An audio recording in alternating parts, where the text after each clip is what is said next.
तुलसीदास साहिब जी मथुरा वाले जय गुरुदेव के प्रवर्तक, उन्होंने भी ये बात आपके समक्ष रूबरू करते हैं, क्योंकि ये आवश्यक होगी आपको दृढ़ता लाने के लिए, आपको भगवान और इस दास को पहचानने के लिए बहुत सुविधा होगी। अब श्री जय गुरुदेव पंथ के प्रवर्तक मथुरा के श्री तुलसीदास साहिब जी बहुत पुण्यकर्मी प्राणी हैं, और ये शिवदयाल से भी अच्छी आत्मा थे, लेकिन शिवदयाल जी ने अपना भट्ठा बैठाया, शास्त्र गुरु साधना कर ऐसे पुण्यकर्मी उसको परम धनी जान के वहां फंस गए। इन अपना भी जीवन नष्ट कर लिया।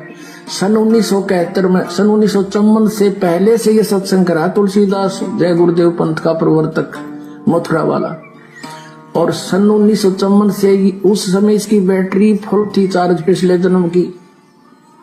1971 में इसने भविष्यवाणी करी इस दास के लिए।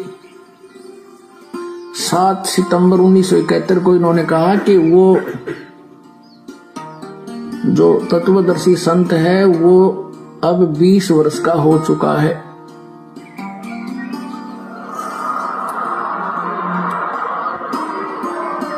सात सितंबर 1971 को इसने भविष्यवाणी की कि वो 20 वर्ष का हो चुका है। दास का जन्म 8 सितंबर 1951 को हुआ। 7 सितंबर 1971 को पूरा 20 वर्ष का हो चुका था। 8 सितंबर को 21वां वर्ष शुरू हो जाना था। अब देखिएगा, एक पुस्तक है जय गुरुदेव की वाणी भाग 2, ये यहां से छपी है। ये है श्री तुलसीदास जी महाराज संत पर। ये पहला राधा स्वामी पंथ का पहला संत है जो दास लिखता है, नहीं तो सब सिंह लिखे अपने पीछे या ताराचंद लिखे। यह प्रकाशक है दिव्या शर्मा, 88 साकेत कॉलोनी मथुरा में, और यहां से प्रिंटेड है। मुद्रक है अर्जेंट प्रिंटर्स, पुराना बस स्टैंड मथुरा। इसकी 59 पृष्ठ से पहले पढ़ेंगे।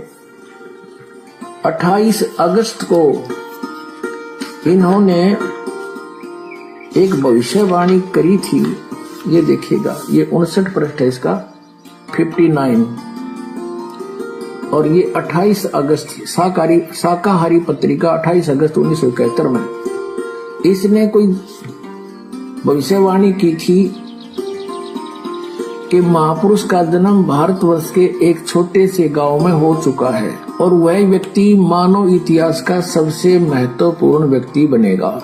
उसे जनता का इतना बड़ा समर्थन प्राप्त होगा कि आज तक किसी को नहीं मिला है। वह महापुरुष नए सिरे से विधान को बनाएगा और वह विश्व के संपूर्ण देशों पर लागू होगा। उसका एक झंडा होगा, उसकी एक भाषा होगी।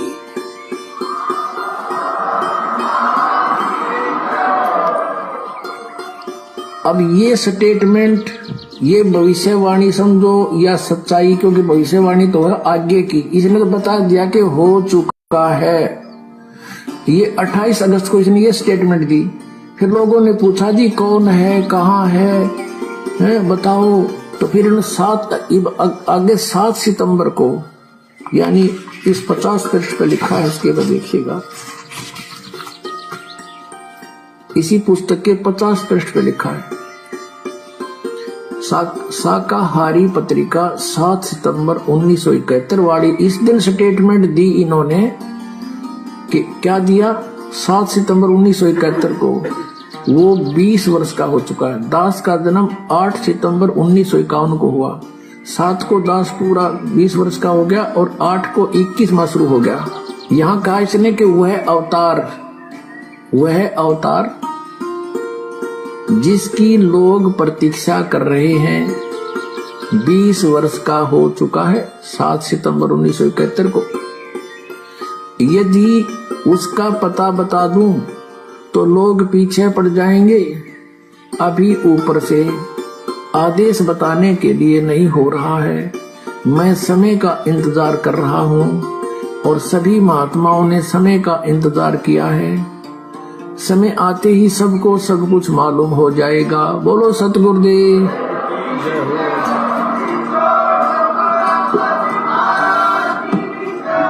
सभी प्रसिद्ध लोगों की पड़ताल के बाद यह साबित हुआ कि वो महापुरुष जो विश्व का कल्याण करेगा, वो महापुरुष जिसके ज्ञान से विश्व में शांति आएगी, वो महापुरुष जो कलयुग में सतयुग लाएगा, उस अवतार का नाम है संत रामपाल जी महाराज। तो पुण्यात्माओं, आप जिन्हें वीडियो के माध्यम से पूरी सच्चाई सहसबूत प्रमाणों सहित अपनी आंखों से देखी है, और हाथ कंगन को आरसी क्या, पढ़े लिखे को फारसी क्या, और जय गुरुदेव पंथ से जुड़े हुए सभी भाई बहनों से मैं हाथ जोड़ के विनती करता हूं कि आपके गुरुदेव तुलसीदास जी जो आपका मार्गदर्शन करके चले गए, कि वो महापुरुष 20 वर्ष का हो चुका है, एग्जैक्ट सारी बातें जो उन्होंने बताई, वो सारी बातें इस पृथ्वी पे नहीं पूरे विश्व में अगर किसी धार्मिक संत के ऊपर खरी खरी उतरती हैं तो आज आपकी आंखों के सामने है वो परम शक्ति, वो परम पुरुष, वो महापुरुष, वो साक्षात कबीर परमेश्वर, वो अल्लाह, खुदा, गॉड, रब केवल सतगुरु रामपाल जी महाराज जी हैं। प्रार्थना कर सकता हूं, विलंब ना करें, प्रमाण आपके सामने हैं, सबूत आपके समक्ष हैं। समझदार व्यक्ति को देर नहीं लगानी चाहिए, वरना विनाश के समय में जो तांडव मचेगा उस समय चाहे कितने हाथ जोड़ लेना, कितने ही पैर पकड़ लेना, परमेश्वर रक्षा नहीं करेंगे, क्योंकि उनके भी कुछ विधान है, उनका भी संविधान है, उनकी भी कुछ मान मर्यादाएं हैं। इसीलिए आप जीवों को उस विनाश के समय से पहले ही उस परमपिता परमेश्वर की प्रेरणा से, उन्हीं के आशीर्वाद से ये लाइव वीडियो बना बना के संदेश दिए जा रहे हैं, सहसबूत प्रमाणित, ताकि आप समय रहते सच्चाई को स्वीकार कर लें और विनाश के समय में स्वयं और अपने परिवार को विनाशित होने से बचाएं। आगे चलिए, रूपा आनंद जी उस कल्कि अवतार के विषय में, उस परम पुरुष के विषय में, उस सुप्रीम के विषय में और क्या भविष्यवाणी करती हैं, क्या क्या पहचान बता रही हैं, जो पहचान सुनने के बाद आपको दृढ़ता आएगी, आपके अंदर एक अपने गुरु के प्रति, अपने सतगुरु के प्रति, उस अवतार के प्रति एक विशेष श्रद्धा और लगन का भाव पैदा होगा। और वीडियो आप आगे देखते जाना, ऐसे ऐसे राज खुलेंगे, ऐसे ऐसे भविष्यवाणियां उस परम पुरुष के ऊपर सत्य बैठाई जाएंगी। वो वर्तमान में जिस स्थिति में हैं, वर्तमान में जहां पे बैठे हुए हैं, उसकी भी भविष्यवाणियां पहले से कर रखी हैं कि जिस समय विनाश का समय नजदीक होगा, वो संत गुप्त रह के किसी एक जगह पे बैठा होगा। वो सारी बातें एज इट इज परमपिता परमेश्वर सतगुरु रामपाल जी महाराज जी के ऊपर ही फिट बैठ सकती हैं। क्यों? क्योंकि वही एकमात्र सुप्रीम है, उसके अलावा किसी दूसरे के ऊपर इन भविष्य वक्ताओं की भविष्यवाणियां फिट नहीं बैठ सकती। तो जगत वालों की तो मैं कह नहीं सकता, लेकिन उनके जो भगत हैं वो एंड तक ये वीडियो देखें और देखने के बाद इसको शेयर भी करते रहें, साथ साथ में हर जगह इसको शेयर भी करते रहे, क्योंकि शेयर करने का भी आपको पुण्य मिलेगा, क्योंकि आप सुप्रीम की सेवा कर रहे हैं, उस परमपिता परमेश्वर के प्रकट होने का संदेशा देश दुनिया में पहुंचा रहे हैं। पृथ्वी पर विनाश और तांडव के समय में लोगों को बचाने के लिए आप संदेशे दे रहे हैं। सुनते जाइए, आंखें फटी की फटी रह जाएंगी। जो लोग उनका जन्मदिन मनाते हैं, जो लोग उनका बोध दिवस मनाते हैं और उनको एक जीव साबित करते हैं, उन लोगों के आंखों से आंसू नहीं सूखेंगे अगर एंड तक वीडियो देख लिया तो, कि हम कितने बड़े धोखे में रहे, कितना बड़ा धोखा उसी परम शक्ति, उसी अवतार, उसी सुप्रीम के परिवार वाले हमें दे रहे हैं। क्योंकि यहां की जो शक्ति है वो कहीं भी नहीं चाहेगी कि सुप्रीम दुनिया के सामने आए, सुप्रीम को लोग जाने, सुप्रीम को लोग पहचाने। इसके लिए जो शैतान है, जो काल है, वो दुष्ट शक्तियों को भी उसी परम सत्ता के आसपास ही जन्म देता है, ताकि जब वो अवतार समय अनुसार अपना ज्ञान प्रचार करे, वो प्रकट होकर अपने मिशन को आगे बढ़ाए, तो उससे जुड़ी हुई आत्माओं को किस प्रकार तोड़ा जाए, किस प्रकार भ्रमित किया जाए, कैसे उन आत्माओं को विश्वास ना होने दिया जाए कि एकमात्र यही वो परम शक्ति है जिसकी तुम शरण में हो। कैसे उनकी मर्यादाओं का खंडन करवाया जाए, कैसी कैसी सूक्ष्म चाल खेलकर उन लोगों को भ्रमित किया जाए। इसलिए मैं निवेदन करता हूं उस परमपिता परमेश्वर सतगुरु रामपाल जी महाराज जी से जुड़े हुए भाई बहनों से कि अगर विश्वास करना है भक्ति मार्ग पे, अगर विश्वास करना है अपने उद्धार के लिए, मोक्ष के लिए, सिर्फ और सिर्फ अपने परम पूज्य सतगुरु देव के ऊपर, और सतगुरु देव जी ने सत्संगों में जो वचन कहे हैं, सत्संगों में जो आदेश दिए हैं, केवल उन्हीं को फॉलो किया जाए। और अगर किसी अपने जैसे व्यक्ति की बात भी माननी पड़े तो बात मानने से पहले यह सुनिश्चित कर लेना, ये नीर खीर का निबेड़ा कर लेना कि अमुक व्यक्ति यदि हमें कोई सलाह या परामर्श दे रहा है भक्ति मार्ग का, क्या वो मेरे परम पूज्य गुरुदेव के ज्ञान से मेल खाता है या नहीं खाता है, उनके सत्संगों से मैच करता है या नहीं करता है। अगर करता है तो सहर्ष स्वीकार कीजिए, अगर नहीं करता है तो उस व्यक्ति को तुरंत धुतकार देना चाहिए, उसको अपने से दूर कर देना चाहिए या खुद उससे दूर हो जाना चाहिए, क्योंकि वो काल का एजेंट होगा। वो तुम्हें डुबोएगा, तुम्हें बर्बाद करेगा, तुम्हें कभी भी उस परम सत्ता के संपर्क में नहीं रहने देगा। सुनिए आगे रूपा आनंद जी परम पूज्य सतगुरु रामपाल जी महाराज जी के विषय में, क्योंकि हम तो यही कहेंगे, क्योंकि एकमात्र वर्तमान समय का जो कल्कि है केवल सतगुरु रामपाल जी महाराज जी हैं। वर्तमान का यदि कोई सुप्रीम है, कोई अवतारी शक्ति है, केवल परम पूज्य सतगुरु रामपाल जी महाराज जी हैं। लेकिन ये भविष्य वक्ता लोग ना समझ पाने के कारण उन्हें किसी और से जोड़ रहे हैं। तो ये अपने अनुसार चलें, हम अपने अनुसार चलें। तो हमारे अनुसार और इनकी सोच आधार से परम पूज्य सतगुरु रामपाल जी महाराज जी के विषय में भविष्य वक्ता रूपा आनंद जी और क्या पहचान बता रही हैं कि उस कल्कि की और क्या क्या पहचान होंगी। सुनिए। ये भी देखना कि कैसा ज्ञान दे रहा है वो, किस तरह का ज्ञान दे रहा है, ज्ञान है भी या नहीं, या फिर सिर्फ बोल देने से कि मैं कल्कि हूं क्या वो हो जाएगा कल्कि? नहीं, वो ज्ञान भी देगा, ऐसा ज्ञान देगा ना कि लोग पागल हो जाएंगे। और ऐसे ऐसे खुलासा करेगा ना हमारे इतिहास को लेके कि लोग पागल ही हो जाएंगे कि अरे यार ये तो मैंने कभी सुना ही नहीं था, ये क्या बात है, नई बात। और वो साबित भी करेगा, सिर्फ बोलेगा नहीं, सिर्फ बोलना उसका काम नहीं होगा, साबित भी करेगा, साइंटिफिकली भी प्रूव करेगा, हर तरह से प्रूव करेगा। अंत में जीत उसी की होगी। नास्ट्रेडमस ने भी यही कहा था, वी फॉर विक्ट्री, वी का निशान, वी है ना, वी का निशान, तो ये कोड है।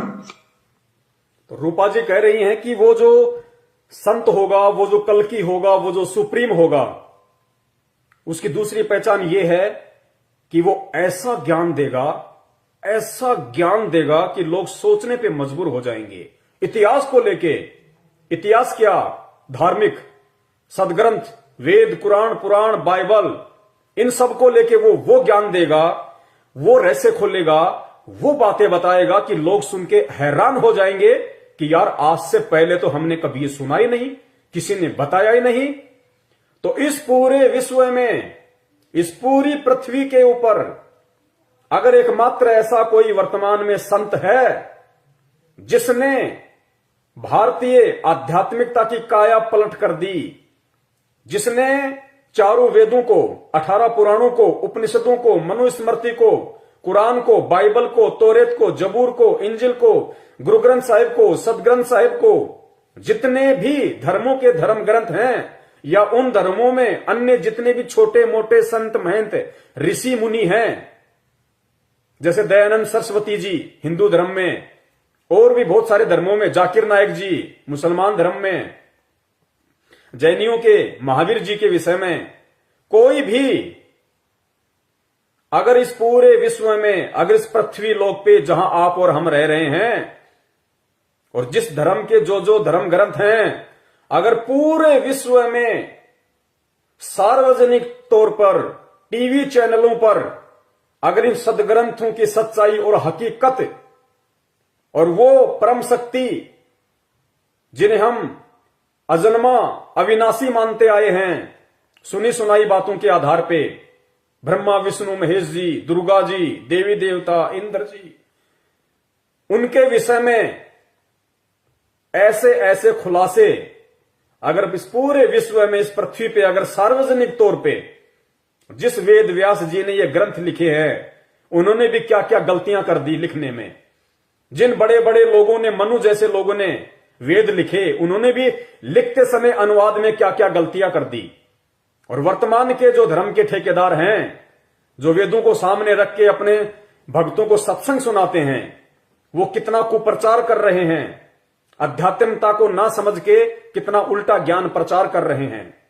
गीता जी का जिन लोगों ने अनुवाद कर डाला, हर संत ने लगभग, चाहे निरंकारी हो, चाहे जय गुरुदेव वाले हों, चाहे आसाराम जी हों, कृपालू जी हों, कुछ भी, जिन जिन संतों ने, महंतों ने, जो भागवताचार्य हैं, जिन्होंने गीता जी के इतने मोटे मोटे अनुवाद कर रखे हैं, उन्होंने कितना गुड़ गोबर एक कर रखा है, कितना अपने मनमुखी तरीके से उन संस्कृत के श्लोकों के अर्थों का अनर्थ किया हुआ है। उन गलतियों को भी यदि इस विश्व में पहली बार किसी ने सार्वजनिक किया है, केवल परम पूज्य सतगुरु रामपाल जी महाराज जी। क्योंकि इस पूरे विश्व में वर्तमान समय में अगर इन संत ग्रंथों को खोल खोल के इनके अंदर से अगर किसी ने बताया है कि ब्रह्मा विष्णु महेश, जिनको तुम अजर अविनाशी कहते हो, कि इनकी कभी जन्म और मृत्यु नहीं होती, इनके कोई माता पिता नहीं हैं, परम पूज्य सतगुरु रामपाल जी महाराज जी ने उसी देवी भागवत के अंदर 6वां स्कंद पेज नंबर 123 खोल के देख लेना। स्पष्ट तौर पे, अब तो यूट्यूब पे लाखों वीडियो पड़े हुए हैं, आप यूट्यूब पे जाके सर्च कीजिए कि ब्रह्मा विष्णु महेश के माता पिता कौन है। ब्रह्मा विष्णु महेश जन्मते मरते हैं, आप सर्च कीजिए, आपको ढेरों प्रमाण मिलेंगे आप ही के सदग्रंथों को, जिनको पढ़ते पढ़ते आपकी आंखें नहीं थकी, और पढ़ाते पढ़ाते उन नकली और मोतियाबिंद के शिकार भागवताचार्य संत महंतों की आंखें नहीं थकी। कैसा उल्टा ज्ञान प्रचार कर गए। इन्हीं शास्त्रों में लिखा हुआ है कि ब्रह्मा विष्णु महेश की भी जन्म और मृत्यु होती है। और परमेश्वर ने बताया कि कौन ब्रह्मा का पिता है, कौन विष्णु की मां, शंकर का दादा कौन है, पंडित जी हमको दो बताए। लोग कहते हैं दुर्गा, दुर्गा को लोग माता कहते हैं। दुर्गा अगर माता है तो उसका पति कौन है? अगर उसका पति नहीं है तो सिंदूर क्यों लगाती है, हार श्रृंगार क्यों करती है? तो ये सारे रहस्य कि दुर्गा का पति कौन है, काल भगवान है। कौन ब्रह्मा का पिता है? काल निरंजन, ज्योति निरंजन, जिसको ब्रह्म कहा जाता है। कौन विष्णु की मां दुर्गा। और कौन शंकर का दादा है? शंकर का दादा कबीर परमात्मा। ये सृष्टि रचना में, आप ही के सदग्रंथों में, आप ही की गीता से, आप ही के वेदों से उस परमात्मा ने साबित किया है। तो ऐसा ज्ञान किसने दिया? किसने ज्ञान दिया कि ब्रह्मा विष्णु महेश जी भी, जब तक इनका राज करने का समय है, उसके बाद इनको भी नीचे डाला जाता है। ये भी आप और हमारी तरह सामान्य व्यक्ति बनते हैं, फिर 84 लाख योनियों में जाते हैं। आप और हमारी तरह गधे, कुत्ते, सूअर, मछली, मुर्गा, मुर्गी बनते हैं। किसने बताया? उन पंडितों ने नहीं बताया, उन ऋषियों ने नहीं बताया, उन धर्म के ठेकेदारों ने आपको नहीं बताया, क्योंकि वो उनका धर्म का धंधा था। अगर वो आपको कह देंगे कि ब्रह्मा विष्णु महेश जन्मते और मरते हैं, इनके भी माता पिता है, ये पूर्ण परमात्मा नहीं है। ये केवल एक मंत्री की तरह इन लोकों में काम करते हैं। ब्रह्मा जी का काम है जीवों की उत्पत्ति करना। किसके आदेश से? दुर्गा और काल के आदेश से। दुर्गा और काल किसके आदेश से चलते हैं? उस परमपिता परमेश्वर कबीर साहिब जी के आदेश से, जो सतलोक में रहता है, सचखंड में रहता है। अगर ये लोग ये बातें बता देते, कहीं से इनको मालूम भी पड़ जाता थोड़ा बहुत, तो फिर दुनिया इनसे पूछती, इनसे सवाल करती कि भाई अगर ब्रह्मा विष्णु महेश भी भगवान नहीं है, अगर इनकी भी जन्म और मृत्यु होती है, तो फिर भगवान है कौन? तो फिर इनको भगवान का नहीं पता। ये क्या बताते लोगों को? इनका धंधा ठप हो जाता, इनका पेट, इनकी रोजी रोटी जो इन धर्म शास्त्रों के ऊपर टिकी हुई है, तो टिकी हुई थी, इनका धंधा चौपट हो जाता। ये और इनके बच्चे भूखे मरने की नौबत पे आ जाते। इसलिए इन्होंने सच्चाई समाज को नहीं बताई। तो ये खुलासे किसने किए? किसने खुलासा किया कि जिस इंद्र भगवान को बहुत बड़ी परम शक्ति मानी जाती है, जिसको स्वर्गलोक का राजा माना जाता है, जब वो अपना राज कार्य पूरा कर लेता है इंद्र, उसके बाद में सीधा वो पृथ्वीलोक पे आके गधे की योनि प्राप्त करता है, गधे की, जिसके ऊपर कुम्हार 2.5 मन का बोरा रख के सारा दिन ईंटें ढोता है। कौन बनता है? इंद्र देवता। किसने खुलासे किए? किसने बताया? किसने बताया वेदों को खोल के? किसने प्रमाणित किया कि पूर्ण परमात्मा जिसने सारी सृष्टि रची है, ब्रह्मा विष्णु महेश भी जिसके ही पुत्र हैं, उसी की आत्मा है। दुर्गा भी उसी की आत्मा, उसी की बेटी है। दुर्गा से ऊपर जो ब्रह्म है, जो काल भगवान है, जो गुप्त रहता है, किसी के सामने नहीं आता, जो प्रतिदिन 1 लाख आत्माओं का भोजन करता है। हम मरते हैं, हमारे पूर्वज मर गए, कहां जा रहे हैं? लिख दिया जाता है स्वर्गलोक, स्वर्गलोक, स्वर्गलोक। जाते हैं सीधा तपतशिला के ऊपर, भून भून के खाता है। किसने रहस्य उजागर किया? तो ऐसा ज्ञान रूपा आनंद जी की भविष्यवाणी के अनुसार यह रहस्य किसने खोला? किसने कहा कि जो व्यक्ति श्राद्ध निकालेगा, जो व्यक्ति तर्पण करेगा, जो व्यक्ति बरसोदी पितृ पूजा, 13वां 12वां ये सारे पाखंड जो क्रियाएं करेगा, क्योंकि हमें बताई किसने? उन्हीं धर्म के ठेकेदारों ने, जो इन धर्म के ठेकेदार बने हुए थे, इन वेदों के ज्ञाता बने हुए थे, जिन्हें वेदों का भी नहीं पता था। उन लोगों ने पूरे समाज को भ्रमित किया, पूरे देश को उन्होंने भ्रमित किया। आज उस भ्रमणा से बाहर कौन निकाल रहा है? कौन हमारे को सत्य भक्ति दे रहा है? कौन हमारे को इस 84 लाख योनियों से मुक्त होने का रहस्य बता रहा है? कौन हमारे को वो सत्संग, वो आरती, वो मंत्र दे रहा है, जिनके प्रभाव से हम यहां भी सुखी हो सकते हैं, यहां भी हम सुख प्राप्त कर सकते हैं, और शरीर त्यागने के बाद हम इस 84 लाख इस जन्म मरण के रोग से, जिस रोग से ब्रह्मा विष्णु महेश भी नहीं बच सकते, उस रोग से हमें केवल यही परमपिता परमेश्वर संत रामपाल जी महाराज और इनके द्वारा जो भक्ति मंत्र, जो साधना दी गई है, एकमात्र यही वो हथियार है जो इस काल के जाल को काट सकता है, इस आत्मा का उद्धार, आत्म कल्याण कर सकता है। किसने खोले ये रहस्य? ऐसा ज्ञान किसने दिया? जिसने भी सुना उसकी नसें फट गई कि यार, आज से पहले तो हमें ये किसी ने बताया ही नहीं, आज से पहले तो हमने किसी संत महंत बाबा से सुना ही नहीं। हम जिसके भी सत्संग सुनने गए, सामने बैठा, पद्मासन लगाया, माइक हाथ में लिया, रटा रटाया राग, आधा घंटा 1 घंटा आलापा, भक्तों में प्रसाद बांटा, अपने घर पे आ गए। किसने ये ज्ञान दिया कि मंदिर में भगवान नहीं है, मस्जिद में भगवान नहीं है, गुरुद्वारे में भगवान नहीं है? किसने ज्ञान दिया कि मूर्ति में परमात्मा नहीं है? पत्थर की मूर्ति ना सुन सकती, ना देख सकती, ना खा सकती, और तुम चेतन होके, हे प्राणी तू चेतन, तू देख सकता है, तू सुन सकता है, तू खा सकता है, तू महसूस कर सकता है, और वो पत्थर की मूर्ति जो ना सुन सकती है, ना देख सकती है, ना खा सकती है, ना बोल सकती है, तू चेतन होके जड़ के आगे माथा नहीं हो रहा है? तू चेतन होके जड़ के पैरों पे पानी डाल के चरणामा समझ के पी रहा है। तेरे से बड़ा दुर्बुद्धि इंसान कौन होगा? तुझे भगवान ने क्यों मानुष तन दिया? क्यों 84 लाख योनियों से भिन्न तेरे को यह शरीर दिया परमात्मा ने? केवल अपनी पहचान करवाने के लिए। क्यों तुझे परमात्मा ने शिक्षा दी? इस वर्तमान समय में तुझे पैदा करके परमेश्वर ने तुझे अक्षर ज्ञान क्यों कराया? तुझे शिक्षा क्यों दी? ताकि तू अपने धर्म के इन धर्म ग्रंथों को पढ़ सके, समझ सके, किसी तत्वदर्शी संत की पहचान कर सके, जान सके उसके विषय में, और अपना आत्म कल्याण करवा सके। इसलिए परमात्मा ने तुझे सुंदर मानव दे दी है, तुझे ये बुद्धि बख्शी है उस परमपिता परमेश्वर ने। और तू ये सारी चीजें प्राप्त करके भी एक जड़ के ऊपर, एक पत्थर के ऊपर आश्रित होके बैठा है। तेरा आत्म कल्याण कैसे होगा? तो इस पूरे विश्व में सभी धर्मों के धर्म ग्रंथों को खोल खोल के ये गूढ़ रहस्य जो सतयुग से लेके आज तक किसी ने नहीं बताया, किसने बताया, किसने समझाया? केवल इस कल्कि ने, केवल इस सुप्रीम ने, परम पूज्य सतगुरु रामपाल जी महाराज जी ने। और पूरे विश्व में वर्तमान समय में ऐसा कौन वो एकमात्र संत है, महापुरुष है, जिसने शंकराचार्यों से लेके जितने भी संत महंत हैं जो आध्यात्मिक पद पे विराजमान हैं, उन सबको आध्यात्मिक ज्ञान चर्चा के लिए, इन शास्त्रों पे डिबेट के लिए आमंत्रित किया, उनको निमंत्रण पत्र भेजे, अपने सेवकों के माध्यम से उनके पास संदेशे भिजवाए कि भाई आओ, तुम भी संत हो, मैं भी संत हूं। संत का काम समाज सुधारना है, आत्माओं का उद्धार करना है। क्यों ना हम सब एक मंच पे इकट्ठे हो जाएं।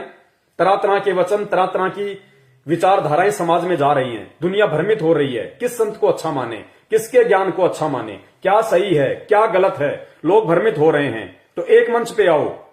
और गुरुदेव ने कहा कि भाई यदि तुम्हारा ज्ञान सत्य होगा और यदि तुम शास्त्रों में जो बातें तुम बोलते हो कि ब्रह्मा विष्णु महेश कभी जन्मते नहीं, मरते नहीं, इनके कोई माता पिता नहीं, ये तो अजरो अमर हैं, इस बात का यदि इन शास्त्रों में यदि कोई प्रमाण दिखा दोगे तो मैं तुम्हारी बात को मानूंगा और मैं भी तुम्हारा शिष्य बन के तुम्हारी भक्ति करूंगा। और अगर प्रमाण नहीं है और यदि मैं प्रमाण दिखा दूं तो तुम्हारे को मानना पड़ेगा। कोई नहीं आया, कोई भी नहीं आया। डंके की चोट पे परमात्मा ने साधना टीवी चैनल के माध्यम से, अन्य टीवी चैनलों के माध्यम से पूरे हिंदुस्तान के आध्यात्मिक जगत के इन संतों को, महंतों को और यहां तक कि मुस्लिम धर्म के जाकिर नायक जी को खुले तौर पे उस परमपिता परमेश्वर सतगुरु रामपाल जी महाराज जी ने आमंत्रित किया, निमंत्रण पत्र भेजा। आज तक किसी माई के लाल की हिम्मत नहीं हुई कि हम परम पूज्य सतगुरु रामपाल जी महाराज जी से जाके इन आध्यात्मिक क्षेत्र में, इन सदग्रंथों के ऊपर, इन धर्मशास्त्रों के ऊपर डिबेट कर सके। क्यों? क्योंकि सत्संग सबने सुन रखे संत रामपाल जी महाराज जी के, और उनको अच्छे से पता था कि प्रमाणों के आधार पे, सदग्रंथों को आधार बना के तुम संत रामपाल जी महाराज जी के सामने 5 मिनट भी टिक नहीं सकते। और जनता शिक्षित है। अब पहले वाली जनता नहीं है कि लोग पागल हैं, लोग मूर्ख हैं, जो ज्यादा संस्कृत बोल देगा तो लोग तालियां पीट देंगे। नहीं, लोग शिक्षित है, सबके पास एंड्रॉयड मोबाइल हैं। गीता जी का कौन सा अध्याय, कौन सा श्लोक, यजुर्वेद, अथर्ववेद, सामवेद, ऋग्वेद का कौन सा अध्याय, कौन सा श्लोक, कौन सा सूक्त, कौन सा मंडल क्या बोलता है, हिंदी में अनुवाद है, संस्कृत में अनुवाद है, अंग्रेजी में अनुवाद है, हर भाषा में ट्रांसलेट है। तुरंत खोल के देख लेंगे कि शंकराचार्य जी इस श्लोक का क्या अनुवाद कर रहे हैं और रियल में इसका क्या अनुवाद है। इसलिए ये परमेश्वर ने आप और हमारे को शिक्षा दी ताकि हम भ्रमित ना हो, किसी के बहकाव में ना आए। मानव जन्म हमें मिला है, हमें इसकी सार्थकता का पता चले, हमें इसकी महत्वता का हमें मालूम पड़े कि समय हाथ से निकलता जा रहा है। परमपिता परमेश्वर तत्वदर्शी संत के रूप में धरती पे प्रकट है। अगर हिंदू का आत्म कल्याण होगा तो संत रामपाल जी महाराज जी की शरण में आके होगा। अगर मुसलमान का आत्म कल्याण होगा तो संत रामपाल जी महाराज जी की शरण में आके होगा। अगर जैनी और सिख धर्म या ईसाई धर्म के किसी व्यक्ति का, किसी बहन भाई का आत्म कल्याण होगा या हो सकता है, केवल परम पूज्य सतगुरु रामपाल जी महाराज जी की भक्ति साधना को अपना कर ही हो सकता है। अन्य कोई भी मंदिर, मस्जिद, गुरुद्वारा, पीर, फकीर, मजार ये तुम्हारा आत्म कल्याण नहीं कर सकते। तुम्हें अंत में गधे, कुत्ते और सूअर की योनि में ले जाके छोड़ेंगे। इस बात को गांठ बांध लेना और वीडियो ध्यान से सुनते जाना। तो रूपानंद ने कहा कि वो संत है ना, ऐसी बातें बताएगा, ऐसा ज्ञान देगा कि लोग सोचने पे मजबूर हो जाएंगे। तो जो जो लोग उस अवतारी महापुरुष संत रामपाल जी महाराज जी के संपर्क में आ चुके हैं, जो जो लोग उनके सत्संग सुनते हैं, उनका सिर चकरा गया सत्संग सुनते ही कि हे भगवान कहां छुपे बैठे थे, हे परवरदिगार, हे परमपिता परमेश्वर, असंख्य युगों से हम आपके तलाश में ढूंढते ढूंढते मर गए मालिक, आपने कैसे हमारा हाथ पकड़ लिया। ये ज्ञान आज से पहले कहां छुपा था। हम रोज गीता पढ़ते थे, रोज हम गीता का पाठ करते थे, बहुत सारे संतों की शरण में गए, उनके सत्संग सुने। उन्होंने तो कभी ये बातें जो लिखी हुई है, जो आज हमारी आंखों के सामने, आज हमारी समझ में आ रही है, उन्होंने ना कभी ढंग से पढ़ाया, ना उन्होंने कभी बताया, ना उनको मालूम। हे परमात्मा, हमारे अहोभाग्य। तो ऐसा ज्ञान रूपा आनंद जी अगर इस पृथ्वी पे किसी ने दिया है, इंटरनेट पे सर्च करके देख लेना, संत आसाराम जी के सत्संग करके देख लेना। श्री कृष्ण से ऊपर उनकी बुद्धि नहीं है। निरंकारियों के सत्संग सुन के देख लेना, वो तो भगवान को मानते ही निराकार हैं। अन्य किसी धर्म ग्रंथों वालों के सत्संग सुन के देख लेना, कचरा मिलेगा, कचरा। धर्म के नाम पे, सच्चाई के नाम पे सिर्फ कचरा। सारे के सारे मूर्ति पूजक, उल्टा ज्ञान उनके पास में कुछ नहीं। तो सर किसने चकराया? संत रामपाल जी महाराज जी ने ज्ञान देके और भगत का सर चकरा दिया कि परमात्मा अहोभाग्य, आज से पहले ना सुना ना देखा। सब लोग यही रट्टा रट रहे थे, ब्रह्मा विष्णु महेश से ऊपर कोई नहीं, उनसे ऊपर कोई नहीं। अरे उनसे ऊपर तो बहुत हैं, उनसे ऊपर तो उनकी माता दुर्गा है। दुर्गा से ऊपर दुर्गा का पति काल भगवान है, ज्योति निरंजन, जिसको ब्रह्म बोलते हैं, जो 10वें द्वार पे बैठा रहता है। उससे ऊपर अक्षर पुरुष है। गीता जी अध्याय नंबर 15 श्लोक नंबर 17, 2 इमो पुरुष च लोक उत्तम पुरुष तू अन्य परमात्मा इति उधारते। इन सदग्रंथों के श्लोकों का, इन शास्त्रों का ये गुप्त भेद, गुप्त रहस्य किसने बताया इस पृथ्वी पे? केवल परम पूज्य सतगुरु रामपाल जी महाराज जी ने। अब आप एक बात बताइए, कल की कह रहे हैं कि जो कल की कलयुग के एंड में आना है, अरे वो तो ये खुद कहते हैं कि सफेद घोड़े पे आएगा, हाथ में उसके तलवार होगी। अरे जिसके हाथ में तलवार होगी उसके ज्ञान का क्या लेना देना उसको? वो तो लोगों का सत्यानाश करेगा कल की। तो वो तो जो अधर्मी आत्मा होंगी उनको कोई सत्संग सुना सुना के थोड़े ना कोई बदलेगा। सत्संग तो उनके आसपास ही नहीं है। सत्संग तो श्री रामचंद्र जी के आसपास नहीं था, श्री कृष्ण चंद्र जी के आसपास नहीं था। सत्संग वर्तमान के शंकराचार्यों के आसपास नहीं है। वो तो हाथ में 6 फुट की तलवार लेके आएगा भैया, 6 फरस की। वो तो गाजर मूली की तरह काटेगा। उसका काम ही केवल यही होगा, इसीलिए आएगा वो ज्ञान देने नहीं आएगा, वो सत्संग सुनाने नहीं आएगा। अरे जो विष्णु जी के लोक से आएगा, जिसकी बुद्धि विष्णु जी से ऊपर नहीं है, जो सतयुग में भगवान विष्णु का पुजारी था, वो विष्णु से ऊपर किसको मानेगा? और उसकी शरण में आके तुम कौन सा अपना आत्म कल्याण करवा लोगे? जो हाथ में तलवार लेके आएगा वो तो काट के ही कल्याण कर सकता है। तो मानव शरीर से काट दिया तो अगला जन्म गधे का तैयार है, सूअर का तैयार है, फिर तेरे को कसाई काटेगा। तो आत्मा का उद्धार केवल परम संत की शरण में आने से होगा। तो इन भविष्य वक्ताओं की भविष्यवाणियां क्या कहती हैं, ये खुद क्या बोलते हैं? अब इन भविष्य वक्ताओं की जो बुद्धि है, जो दृष्टि है, वो टिकी है विष्णु अवतार कल्कि के ऊपर, और बातें कर रहे हैं ज्ञान की कि ऐसा ज्ञान देगा, ऐसी ऐसी बातें बताएगा। अरे कल्कि और ये ज्ञान 36 का आंकड़ा है ज्ञान का, और कल्कि भगवान का ज्ञान उनके आसपास भी नहीं होगा भैया। तो इनकी बुद्धि भ्रष्ट है, इन भविष्य वक्ताओं की। इनको खुद नहीं पता कि है क्या। ये तरह तरह के लोगों की भविष्यवाणियां सुन के अपने वीडियो बना बना के यूट्यूब पे डाल रहे हैं, देश दुनिया को भ्रमित कर रहे हैं। तो सच्चा रहनुमा, वो सच्चा परमात्मा, वो सत्य कल्कि अवतार वर्तमान का, कलयुग का अवतार केवल परम पूज्य सतगुरु रामपाल जी महाराज जी हैं, जो इनकी प्रत्येक पहचान के ऊपर सोने की तरह खरे उतर रहे हैं। ये आप जी खुद नोट करते जाना, खुद अपनी आंखों से देखते जाना, विचार करते जाना। मेरा मकसद किसी की बुराई या निंदा करना नहीं है, और ना मैं किसी की बुराई निंदा कर रहा हूं, ना मैं किसी की कर सकता। लेकिन परमेश्वर की वाणी है, मालिक की एक वाणी है कि साचा शब्द कबीर का प्रकट किया जग माही, और जैसे को तैसा कहे सो तो निंदा नहीं। सत्य को सत्य कहना निंदा नहीं होती, लोगों का जीवन सत्यानाश होने से बचाना है।